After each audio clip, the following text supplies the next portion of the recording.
Teddy led us to the roof. When he opens the door to the roof, though, we find ourselves in a place that looks nothing like the real thing. Everyone beside Teddy started in surprise. Outside the door, it's a space that resembles a TV studio. That's right, it's a place that we used as an entrance lobby to the TV world last year. It disappeared once, but it must have reappeared when Labrys entered this world and created the school here. The other told me that the Midnight Channel aired again. Whoever watched the broadcast must have associated with last year's airings. That explains why it looks exactly the same. At any rate, it looks like we'll all be able to sit here in one piece. As a sigh in relief, Kirijo-san turns to us. I should introduce myself to the rest of you. I am Mitsuru Kirijo. I cannot tell you who I am affiliated with or my position, but I bear all responsibility for Labrys. This case, the whole disturbance was mainly due to us. I'm very sorry for putting you in such danger. Kirijo-san sums up the sequence of events. Labrys' entry into this world was the cause of it all. This and the other came here after her. How do you know Mitsuru-san, Naoto-kun? That's... well... Shirogane was working with us.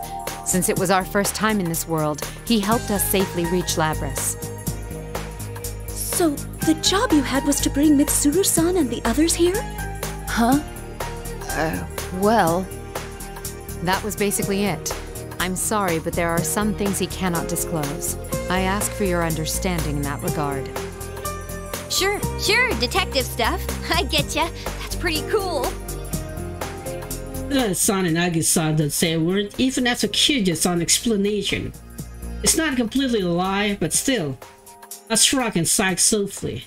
If I had denied that incomplete explanation, it would be the same as admitting that I was working against them. I really am no match for her. Well then, let's all go home. Alrighty, attention please. The trip doesn't end until we get out of the TV. Dude, you really gave us a scare. And this isn't the first time either.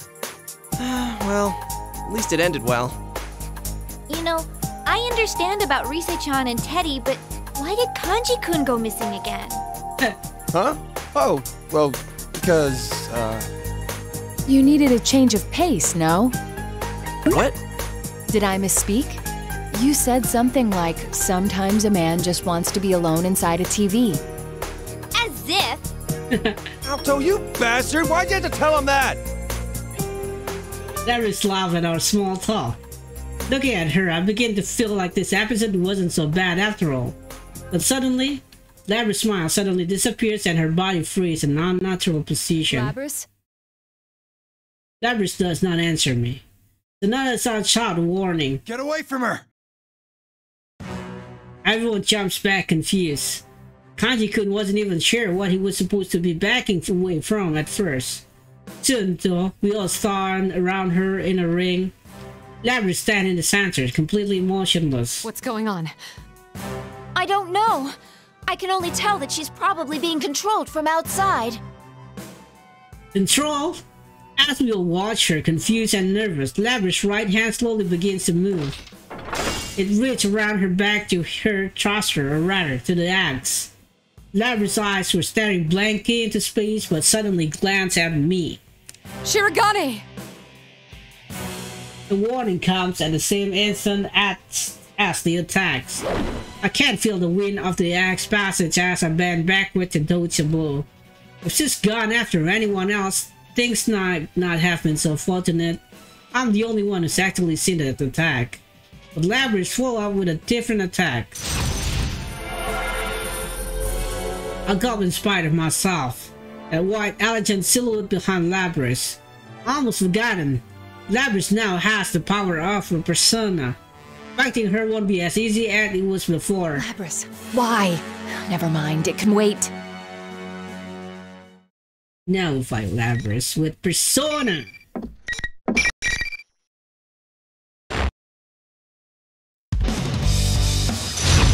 Killjoy Detective versus question mark. Final. Fight! There! Taking aim! There you are! Okay.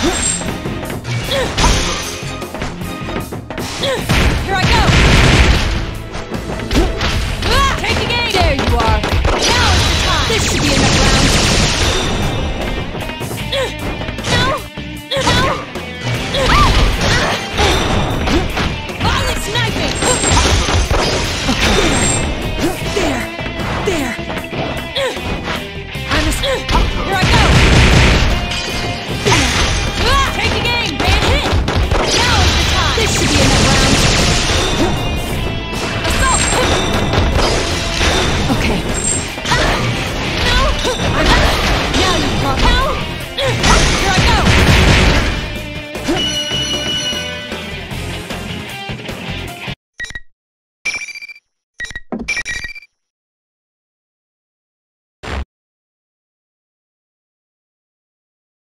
I'm much victorious, but I don't have enough energy or meaning to run up to her. I breathe heavily and look at her. I just saw him run with Labrys in my place. Sister, are you all right? Suddenly, an uncanny voice echoed throughout the studio. Why? To think she'd fall so easily. Everyone glanced around, trying to find where it came I from. hope that she'd provide more entertainment. What a disappointment. As soon as this sentence is complete, all eyes turn toward me. I cannot blame them. After all, this voice was mine. It darkened in the centers of the ring twists and squirms like gel. These forms on its surface and it hardened into limbs and a human-like body. It stands up. The thing standing before us was, again, me. No, just something taking my seat. Naoto-kun's shadow? Why? I thought you disappeared. I can't stop myself from being filled with anxiety, but I keep my voice calm as I ask it a question. Who are you? Once you've gained your persona, you're not supposed to see your shadow again. That's what you thought, isn't it? Did you really think I had gone away? Well, too bad. Man cannot let go so easily of his weakness. I'm always with you. No, this can't be happening. My friends become even more disturbed. They certainly had cause to worry. Could the same thing happen to them? Will it? I, however, did not stare. Instead, I suddenly understood what had happened. This thing's objective was clearly to cause us to panic. Enough farce. You are not my shadow. I walked toward this copy of me, the real enemy. I know that for two reasons.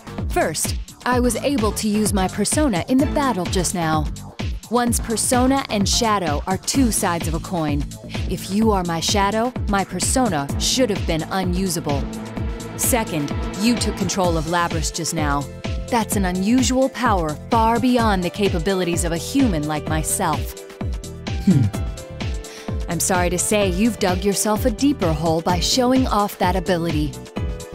With a power like that, you could drive a man to extreme acts, which was the missing piece in this case. You mean the hijacking wasn't just the work of a highly motivated crew? Rather, whoever we're talking to now was... It was Labrys' dark wish that we fight each other. But what if someone knew beforehand that that would happen? Labrys has a heart, but she's also a machine. Unlike humans, her memories can be tampered with. By using Labrys, you thought you could orchestrate the disturbance her shadow would create in this world. Your objective is, as you just said, to gather persona users, have them fight, disrupt their hearts, and steal their personas. That's why you're appearing in the form of my shadow right now, to confuse me. You're the real puppet master behind this case. I'm surprised. Very insightful of you, Naoto Shirogane. Quite impressive work. I didn't expect you to fight back this fiercely. Sadly, it seems things won't be going according to plan this time. But I'll make use of what tools I have to the very end. This is my last chance. No, more like a marvelous entertainment. Now stand, my puppet. Labrys staggered to her feet. There's no doubt now, this is the person controlling Labrys, and she has yet to be break free from the spell. It's all worn out because of you. It shouldn't have much strength left to fight. But unless you destroy it, it will keep rising up and attacking you all. What will you do? Labrys pointed her ass at me for the second. No, third time. Rather than caution, I felt sympathy. A forced killing of comrade against one's will. I see now. This is the past her shadow had talked about. Shirogane, you need to stand back! You just don't step in front of me. If we all attack her, we may end up destroying Labrys. But She's just under its control. If we can release her, she should stop attacking. I glance over at Rise-san. Is that possible? Alright, I'll give it a try.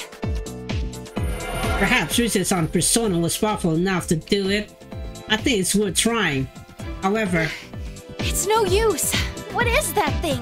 It's not a shadow. It's way too strong.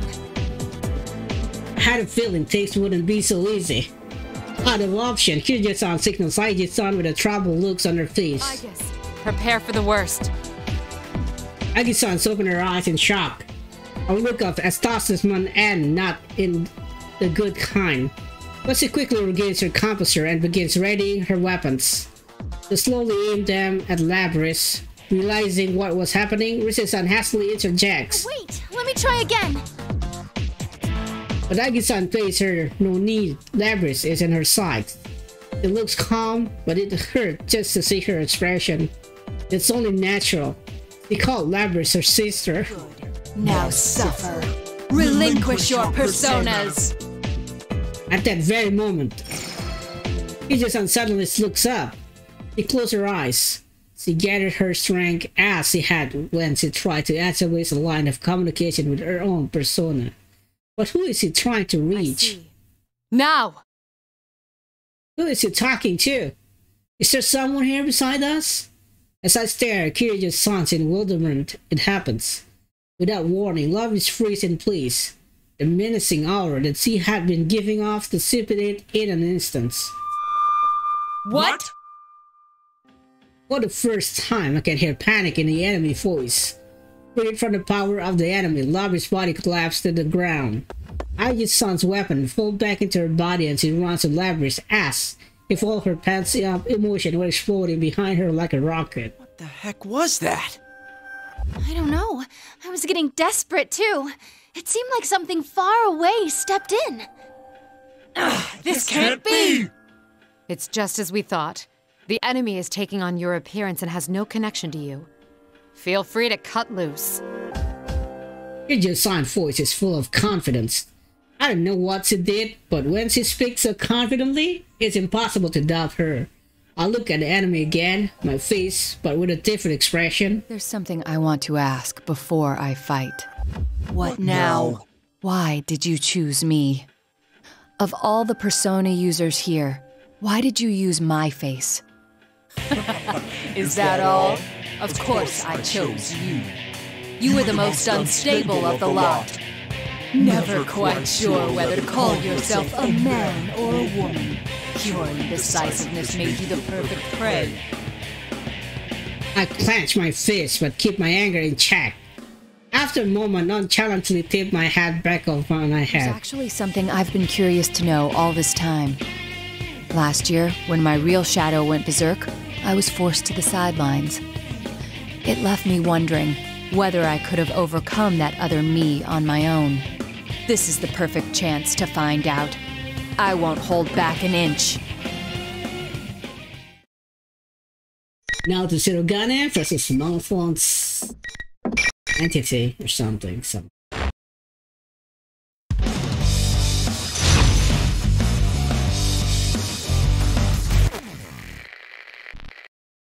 Final. Sniping! Man hit! Assault! Man hit!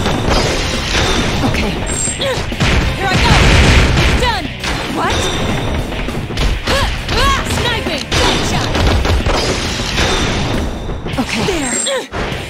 I won't hold back! Taking A down! Okay. Here I go! It's done!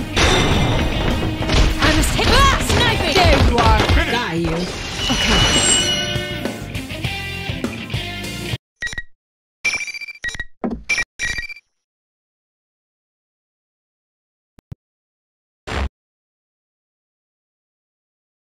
The enemy staggers and falls to her knees, her face, or rather mine, breathing in agony. You did it! You're so cool now, Chan! I can't believe you could go that nuts on something that looked like you. It may have taken my shape, but it wasn't me.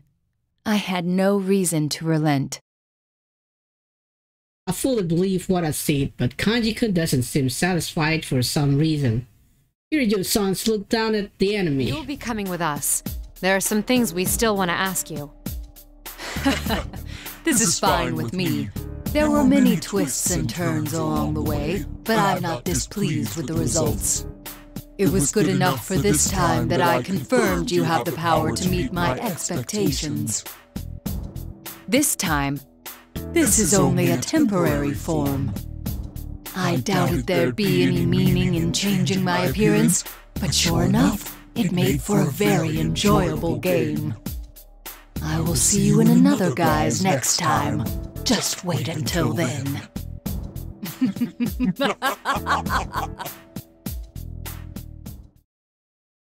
The enemy laughed and began to fade away. Wait,